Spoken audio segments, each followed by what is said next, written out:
Hello, this is Natasha. Happy New Year. I'm here again with Ray Basaldua to discuss his campaign platform.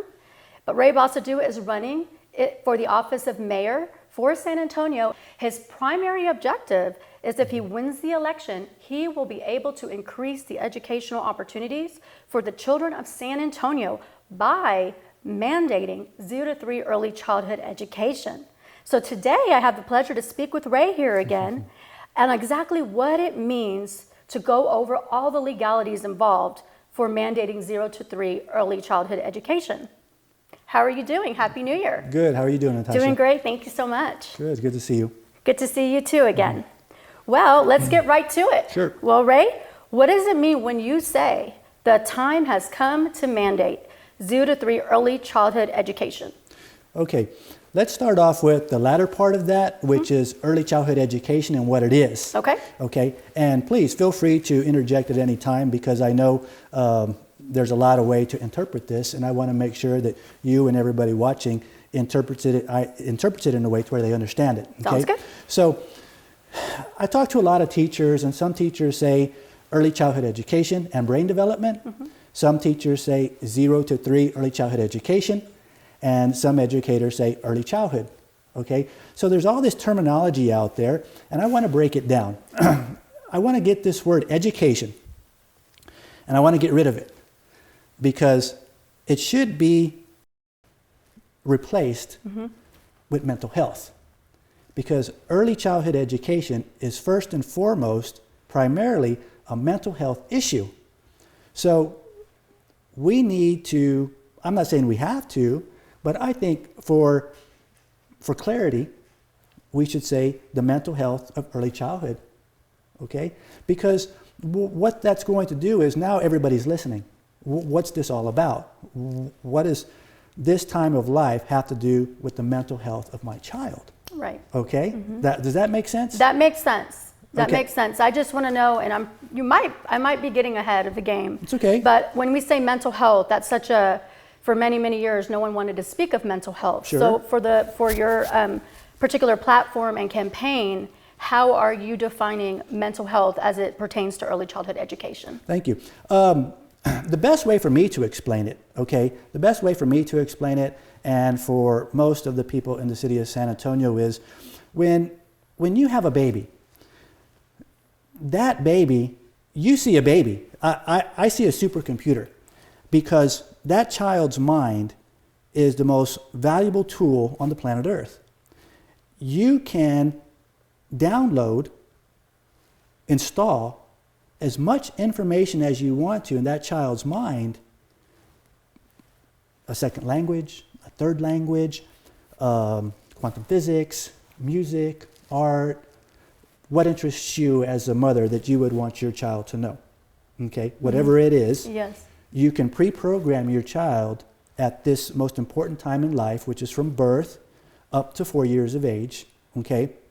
And that's why for me, it's a mental health issue, and for educators, it's a mental health issue, because if you have this supercomputer and you don't download positive information into that supercomputer, if you don't program that supercomputer during this most valuable time in life, then that computer's not going to work right.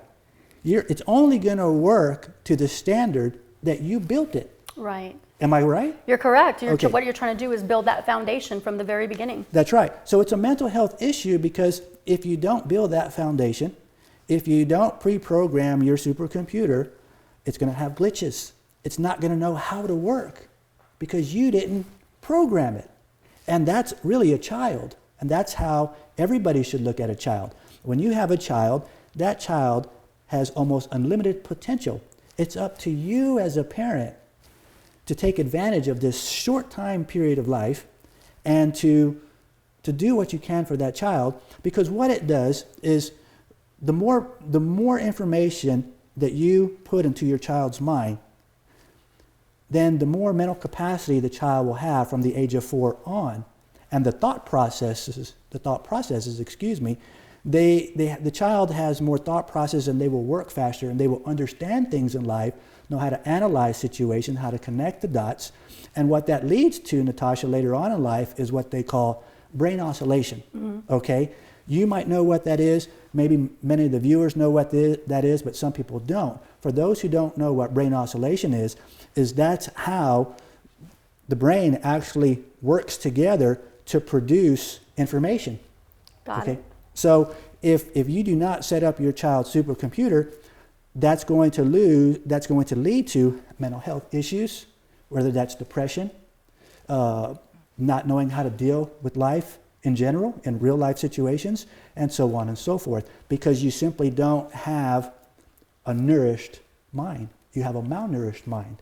So let me take that one step further. Okay.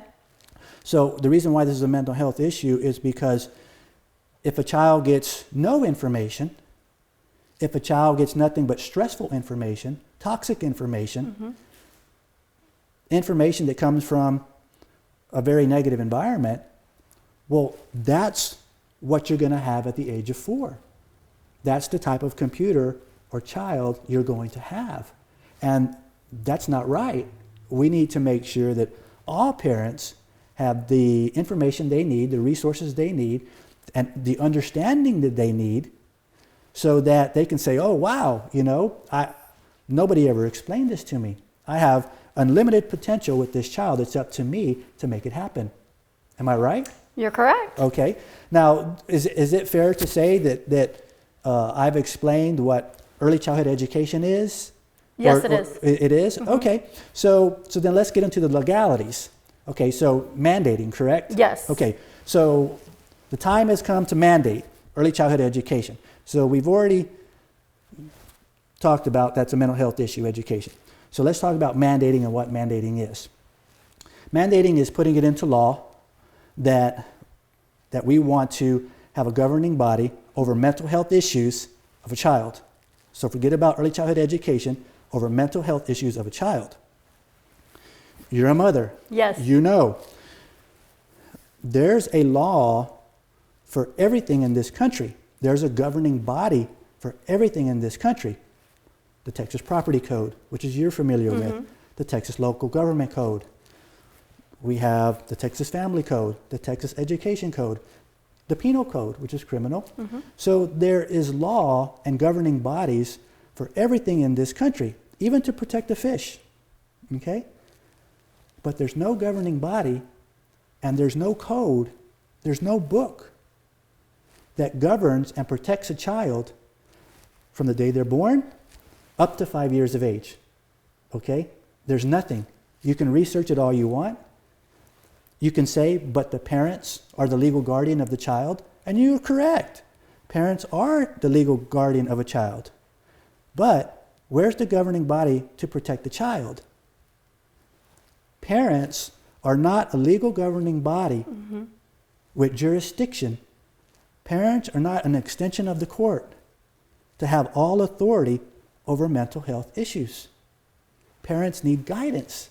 They need that law, not so they're being policed.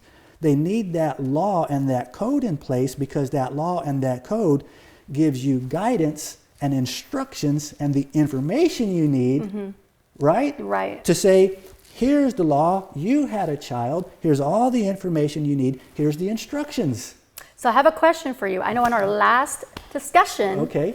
and I really enjoyed our last discussion because we talked about science and data, and that really does, the research studies on this has really spoken for itself. Okay. So what research in regards to the legal mandate, why this is now being brought up, I kind of wanted you to kind of reiterate, why is this now so important to have this mandate?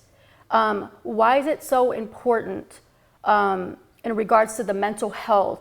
Are there any research studies that show, because there's learning development and there's mental health of a child, and so is there any research studies out there that show that this can affect a child at a very young age mentally?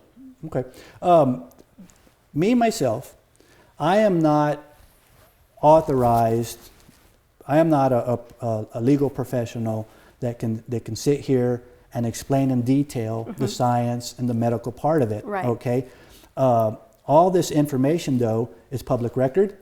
It's what it's called generic information, because you can simply Google it, Yeah. and you can see universities all across the United States, all around the world, They're putting babies into machines to study the white matter. Okay, and they know exactly how the brain works. How simply just interacting with a baby triggers those motor skills, and then when you stop interacting with the baby, the motor skills stop. Okay, so this is just what we call generic information. Okay, so anybody out there listening who's saying, "Is this real?" Just Google it. Early childhood brain development. Is it a health issue? And then you'll see for yourself that it is. Okay, so I don't. It's not my place to make that fact. Understood. It's already fact in general. Yes. Okay. Okay. Is that fair? That's fair. Okay. Okay, well, I wanted to go, so from the legal, I know we kind of already talked about it, because I really want everyone to know, why is it so important from a legal point of view that this must be mandated, as this is your big platform for educational opportunities for children? Okay, thank you for the question. To answer this question, to answer it properly, I have to educate everyone on how local government works. Okay. Okay. So the city of San Antonio is a home rule municipality, which means we can do whatever we want to do, as long as it doesn't conflict with the Texas law, okay, the Texas Constitution. We have our own local constitution. We can do whatever we want to do. So we have a city council, city manager, government. You have your city council, you have your city manager. The city council's duty, legal duty, and why they exist is to enact local legislation and implement departments as needed to protect the people of San Antonio, to do what's in the best interest of the people of San Antonio. There's no governing body. Children are being left unprotected. The city of San Antonio is number one, or close to being number one, in all the statistical categories you don't want to be in. Right. Domestic violence, child abuse, homelessness. All the problems the majority of the problems that we face in the city of San Antonio, I'm not talking about other cities, I'm talking about San Antonio, okay? They all stem from generational poverty. Generational poverty stems from there's no governing body to protect children, to give them this equal opportunity to have a healthy mind, okay? Because there's nobody there to guide. There's no advocacy for them, and they're too young to even know that. Right. You can't expect a child at 6 months of age to go, okay, how do I develop my mind? Let me Google this. It's not going to happen. And so the parents, they probably don't even know that the mind has to be fed, correct? Nourished. Mm-hmm. So they don't even know where to look. So that's why we have to mandate it, so that everybody is going to be required to educate themselves to some extent. You don't have to be a professional educator. You just have to know why your child needs this, and here's the guidance and the information you need. So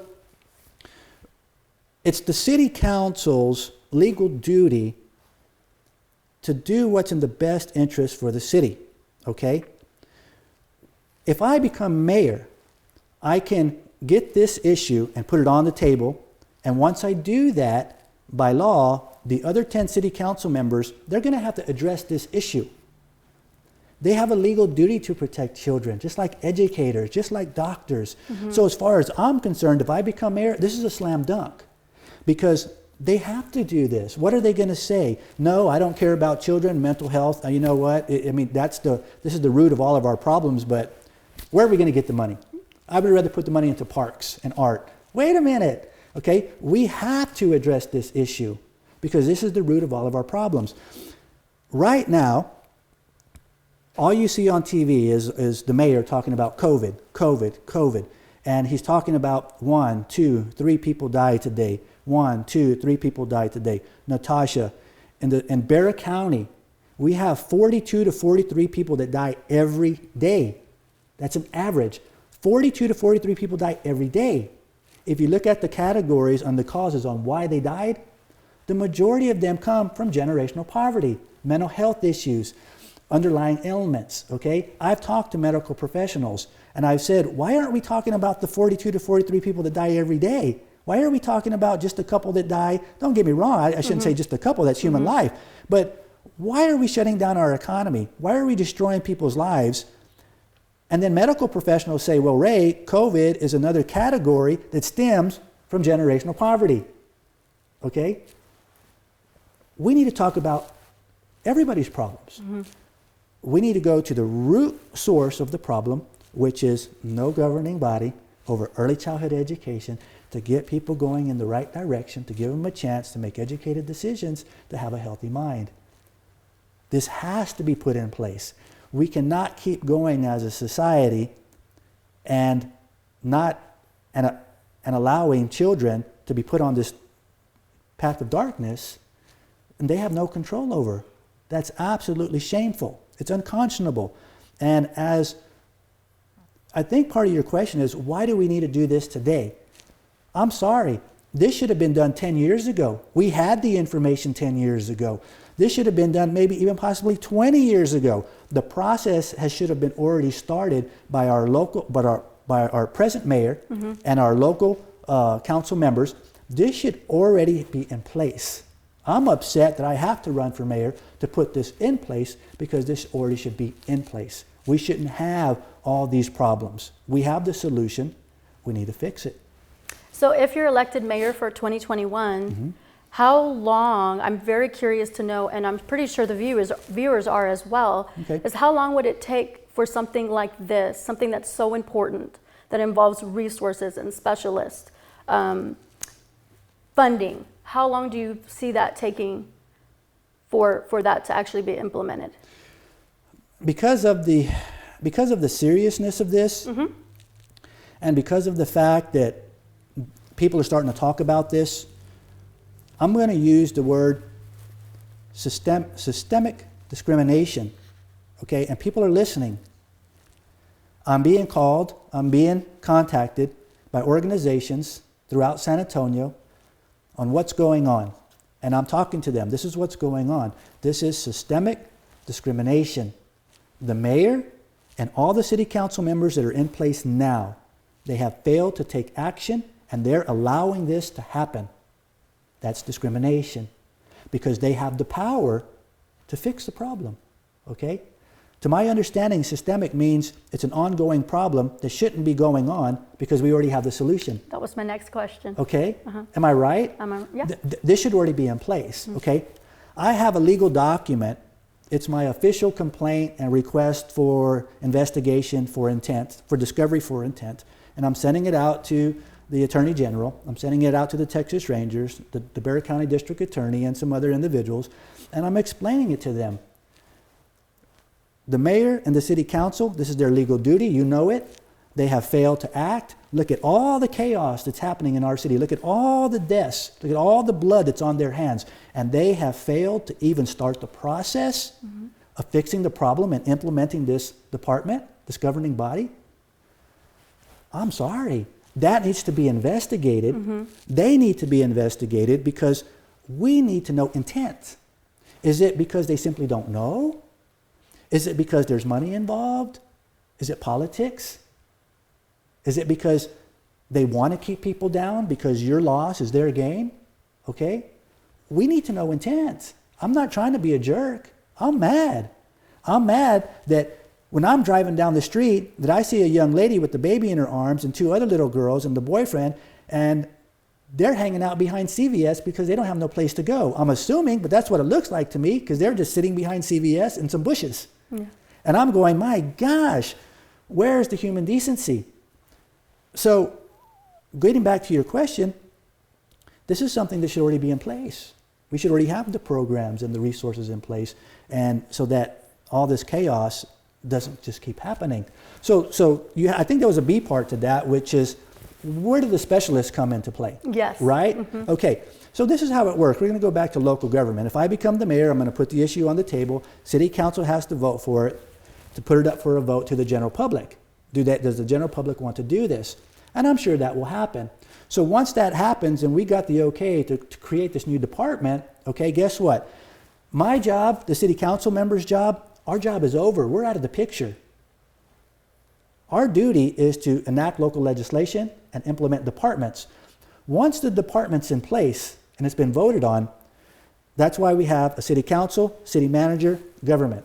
That goes now to the city manager, the guy who makes $350,000 a year and who has lawyers, a whole team of lawyers. They run the city. The mayor's not in charge. If I become the mayor, I'm not in charge. I'm going to tell you right now, I would not be in charge. I would have my scope of authority, I would have my duties, and then it gets handed over to the city manager. The city manager is over the police department, he's over all the departments, he does the hiring and the firing. So at that point, the city manager would put together a board of directors.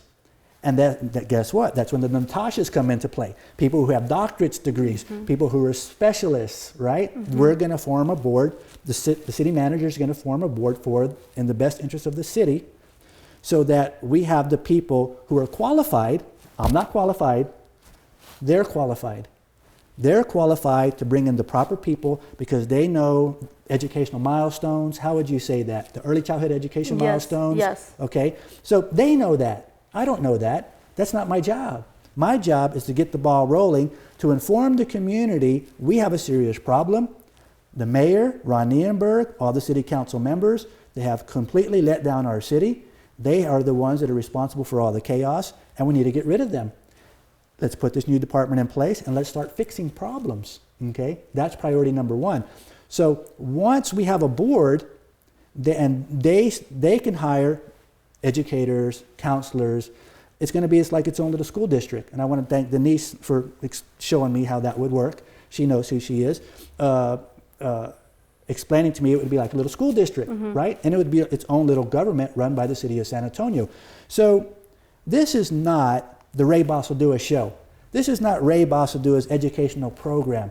Ray Basaldua gets no glory. The people who are going to get the glory are the specialists who get called by the city manager to say, help me put this in place and let's start fixing problems. Okay? That's how local government works. I have my part, the city manager has his part, the community has their part, and the specialists have their part, and they will be the one that will be in a position to answer all the very serious, detailed, complex questions. Okay? I'm not qualified to answer those questions. Okay. Is that fair? That's fair. So as a parent myself, Okay. and I'm sure for parents that are viewing, how much time realistically do you think this is going to take a parent in the real world? How is that going to work for a working parent? Once again, I wouldn't be the person that's qualified to answer those questions because I don't know all the details involved in how these specialists are going to structure the programs. You know, they know when a child needs to be evaluated, how often a child needs to be evaluated, the best resource, in my opinion, and it's just my opinion, and I've talked to lots of educators, they say it's really very simple because now everybody has a phone. I've even seen homeless people with phones. Everybody has a phone. And so just by using a phone, we can keep it very simple to start the program off. We can create programs and videos on the phone, put some suggested curriculum. And so parents we can actually put it into law. They can log into the program, have the instructions off the phone, at least to get started, okay? And then, the specialists will figure out how often somebody needs to be evaluated to make sure everything's going right, and then we can go from there. So from what I've been told, and it's my opinion, because everybody has a phone, that this can be something that could be put in place quickly, very cost effective, okay, with very little money. I'm not saying very little money, but it's not going to cost what people think. I had a young lady the other day, we were talking about it, and she said, this is a fantastic idea, but how are you going to hook up all these things to me so my baby is learning? And I'm going, no, it's just a phone. You're going to have the program, you go to the video to start stimulating the mind, and you set it down at a safe distance, and she goes, oh, that's fantastic. So in her mind, she thought we were going to be hooking her up to machines and stuff, and no, it's not going to be like that. It's going to be a very simple process, I'm sure. Oh, okay. Well, that's good to know. So in regards to the legal mandate, I know, as you stated before, you're not an attorney. Right. And so your job in if getting elected into office is to make sure that this is mandated, and that there's going to be people, you're going to have a team, the city is going to be involved in making sure that this is implemented. Sure.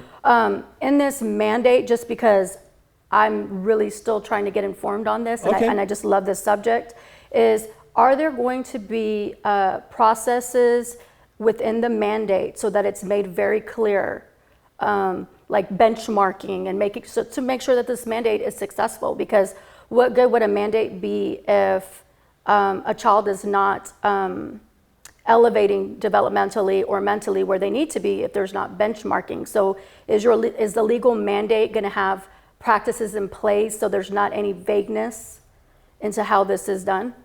Define benchmarking for me, so Okay. so I have a clear understanding. Benchmarking in educational terms is as a child goes through the process, Okay. they're being tested and assessed Okay. to make sure that they're on the level that they are Sure. before they move on to the next level. Okay. So they're not left behind. Right. So they're not getting into fourth grade and they're on kindergarten level. Sure. That's a great question, and all the educators that I'm talking to and individuals that I'm talking to about this, that's one of the primary purposes of mandating it, is so that we can have proper placement, okay? So we can evaluate the child and make sure that if the child's ahead of the game, we can put the child where that child belongs. But once again, I'm not the person who's qualified to tell you how that's going to work, because I'm just not educated in that way. Okay, that's a legal question that's going to be once the department's in place and being put together. And I appreciate the question. Yeah, no problem. But I want to be honest. I'm not going to sit here and pull your leg and lie to everybody and try to talk intelligent, and trying to say, well, this is how it's going to happen, because I don't know, But as far as mandating it from a legal standpoint of putting the department in place, that would, let's put that as part A. Okay, you have part A, and then you have part B, and then you have part C. So part A, let's talk about the legalities of part A, which is legal duty by city council, protecting children, which is duty of care. Okay, the legalities involved in that is systemic discrimination. This is not something that we should just be sitting around saying, does this sound like a good idea? Is this really going to be beneficial? No, this has to be mandated. It has to be put into law to protect children, to stop the bleeding of generational poverty, to stop the sick cycle of generational poverty. So we have to go through the legalities of part A to get to part B, which is the city manager. Okay, now the city manager, he's an attorney. He's got a whole office of attorneys. Okay, he's got the city attorney helping him. He can outsource more attorneys and specialists to put this department together. And now you're going to have the legalities of Part B. And those legalities go back to the question you just asked.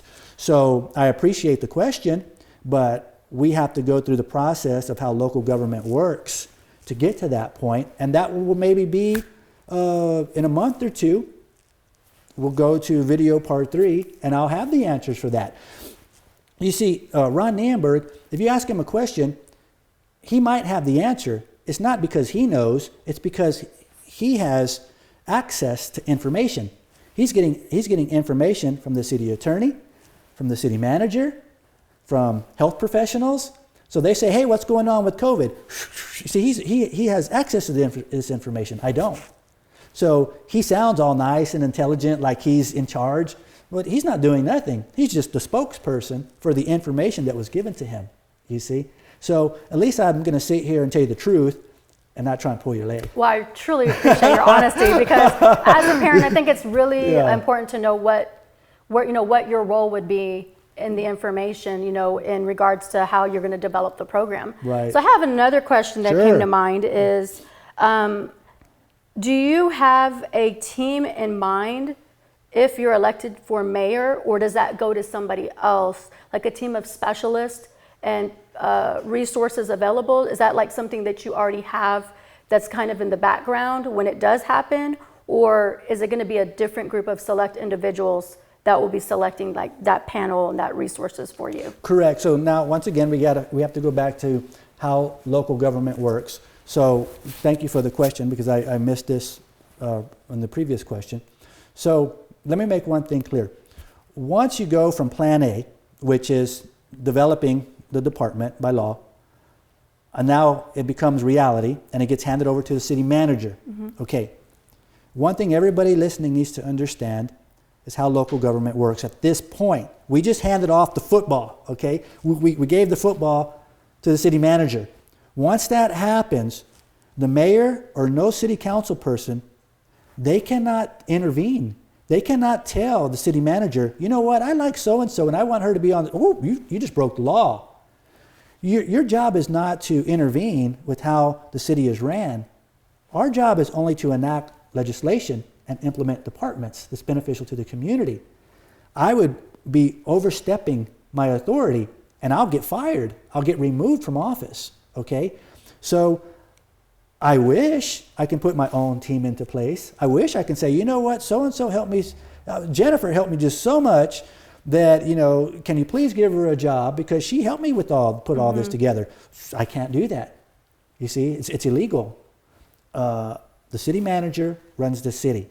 Once it gets to plan B and we give the football to him, he has all authority to create a team, a board of directors. He has to go through the legal channels that he has to go through, that he's obligated to, right? And that's how local government works. And I'm glad you asked me the question and I got to explain that because people just think, I had a friend call me the other day and say, Ray, I got some great ideas for you. First spend the money on the north side, then say, okay, we're done over here and you spend, and I'm just thinking to myself, oh my gosh, Natasha, you know, he doesn't know how local government works. I have no authority over money, you know, and then another guy told me, you know, you need to work on balancing the budget. And I'm like, I have no authority over balancing the budget. That's the city manager. The guy makes $350,000. He better know how to balance a budget. I just get to see the budget and say, you know what, Natasha, we're putting, I think the number might be 50 million. I'm just guessing. We have $50 million going into parks and recreation. We have some serious mental issues over here. City manager, let's put it up to a vote. I say let's just maintenance our parks. Stop dumping concrete into ditches, okay? Let's just put 10 million just to maintenance, okay? No more expanding parks. And let's take the 40 million and let's put it into this program where it's needed for mental health issues, okay? To grow children and give them opportunity and stop the sick cycle of generational poverty. Now, I would have the authority to tell the city manager that, no, I don't approve this budget. You know, cut parks and recreation. I hate to say it because I love art. Cut the arts, cut all these millions of dollars. They want to put, I think, $500 million into redoing the Alamo Plaza. If that doesn't happen and I become mayor and I have the legal authority to stop it, that's going to be stopped. Because that $500 million, that's the same amount of money as a whole year for the SAPD budget. Okay? I want a department for children for early childhood mental health issues just as big as the San Antonio Police Department. So that's enough money to get the department started and have about 3,000 people employed to start this program. Wow. Okay? So that $500 million, I think the Alamo is just fine. It looks good to me. For now, maybe we can do that in 6 years or 10 years. But let's take that money, let's put it over here, let's start this new department. It's going to create employment for early childhood education educators, psychologists, counselors, and yes, we even need a little police department for this department, okay, specifically for mental health issues, people who are qualified.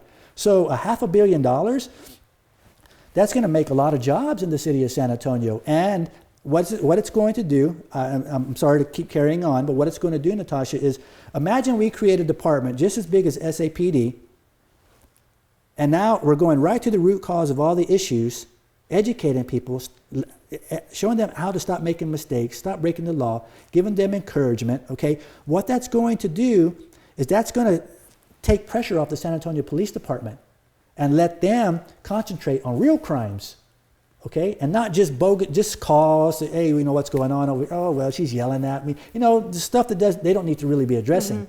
Or if they do go to a call and it's a mental health issue, they can immediately call this other department and say, hey, we need you over here, and then the cop can go and do what he needs to do, okay? Which is stop violence and keep peace in the city, right?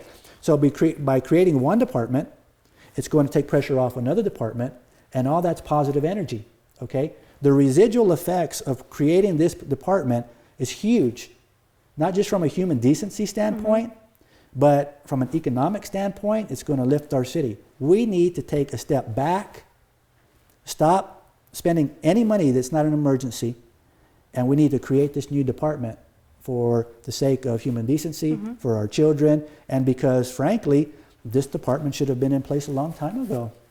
So when you said economic standpoint, that triggered another question. Sure. Okay. Sure. So is this program for people of a certain socioeconomic status, or is it for all children? Oh, it's for all children in the city of San Antonio. If you're going to have a child in the city of San Antonio, you're going to be automatically registered into this program because it's going to be the law. There's a governing body. Mm-hmm. So your child, if you have a child in the city of San Antonio and there's a governing body, the child's protected by this governing body. Okay? Excuse me. So, in my mind, okay, when I originally drew up this organization blueprint on how this is going to work, I wanted to make exemptions for people who didn't need to be bothered and governed with this, okay? Because there's a lot of people out there, they do very well for themselves, not just from a financial standpoint, but they're great parents. Mm-hmm. Why would we want to burden them, okay? But now I'm talking to a lot of people, a lot of doctors, a lot of medical professionals, and they say, no, there is no exemption. We have to protect all children. And just because somebody's a doctor, or just somebody's wealthy, or just because somebody can afford a nanny, doesn't mean that we should not be protecting the child. And so that gave me a different perspective. So once again, I don't have all the answers. I'm just the guy that's going to get the process started, get the ball rolling. I'm going to learn as I go, like everybody else, because this is a team effort. We're going to have specialists, medical, psychologists, lawyers, educators, okay? And you have to know how to use the judicial process, local government, to change the judicial process and reform the government, okay? And that's what I'm doing, okay? I want to give you an example. I don't know why I keep thinking about this. Think about this. Think about a four-way stop. And there's a car at every stop sign. Mm-hmm. And in one car there's a lawyer, in one car there's a medical professional, in one car there's a child psychologist, and in one car there's an educator. And the solution to generational poverty is right in the center of the intersection. And the lawyer says, well, somebody do something. You're a doctor. And the guy says, but I'm not a lawyer. That's a good point. Do something about it. He says, Yeah. well, but I'm not a doctor. Besides, this is a mental health issue. So the doctor, the medical doctor, and the lawyer, they look at the psychologist and say, hey man, do something. There's the solution. Let's fix the problem. And he said, but I'm not a lawyer and I'm not a medical doctor. So then they all look at the educator and they say, hey, it's early childhood education. What are you doing? Fix the problem. The educator is like, I'm out of here. That's not my job. I just teach. It's your job to get the solution and put it in place. Mm-hmm. See, nobody wants to take that risk, okay? Because it's not their job. You don't go to school to get a license, to get a master's degree, to get a doctorate's degree on how to take risk, okay? No. On how to put yourself in the center of all the chaos in front of, get out on TV and say, the mayor's not doing his job. I think this is systemic discrimination. We need to have an investigation. We need to know his intent. This could be criminal. He might be financially enriching himself off of suppressing people, okay? So I have the guts to say that. I'll take the risk. I'll put myself right in the middle of all the chaos. That's my job. I'll take the responsibility. So, you can't expect these people to do that. It's a team effort, okay? I'm just part A. I'm just going to start the process, get it to part B, and that's where everybody else can jump in. I want to open the door so that everybody else can do their job. That's it. I don't want any glory. I don't want nothing for it, okay? I just want to open the door so everybody can do their job and make the community a better place. Well, that was an excellent, very well explained analogy. It really helps to put things in perspective. And I think it's great that you know and you understand that in order for the mandate to be successful, that you're going to have a team of people. Yes, for sure. And not every person, it's not a one size fits all. Not one person's going to have all the answers. No, not possible. There's just too much information in the world, and there's just too much, there's just too much knowledge that you need, and nobody's qualified to have all those answers. It's just not possible, okay? You would have to be a doctor, a lawyer, psychologist, an educator, and who has all those degrees, Mm-hmm. And who has time to get all those? And who has time to get all that? And then even if you did, who would want to take all the risks? Yeah. Sure, the mayor's mad at me. I don't care. I could care less, you know. So it doesn't bother me one bit. So I see a problem. You know, I'm from the LULAC courts. I'm from welfare. I have no father. I don't want to know who the guy is. It just doesn't mean nothing to me. These are my people. This is my family. You're picking on my people. And now that I'm big enough to do something about it, I'm going to kick your ass. and I'm not going to be shy about it, okay? I'm coming after you. I want a criminal investigation. I want to know why you're allowing all these things to keep happening. And are you financially benefiting from it and from the people who are supporting you and financially supporting your campaign to be mayor? I want to know what's going on, okay? And I want to let my people, my family, know, hey, this should have already been put in place. We need to do something about it. Now that I'm telling you and I'm educating you on what's really going on, we're going to do something about it, okay? Well, I really think your educational platform, I love that it speaks to every single person and not just segregates other people, because then we'd be back to systemic discrimination, as you said. And every child, regardless of what income level they're born into, they deserve to have an equitable education. Sure, for sure. That's for sure. I definitely agree with that. Every child is my child. And I think every adult sees it the same way. Every child is your child. I mean, that no child has to be born. So as a community, and that's why we're a community, and that's why we have laws, we need to protect every child. Okay?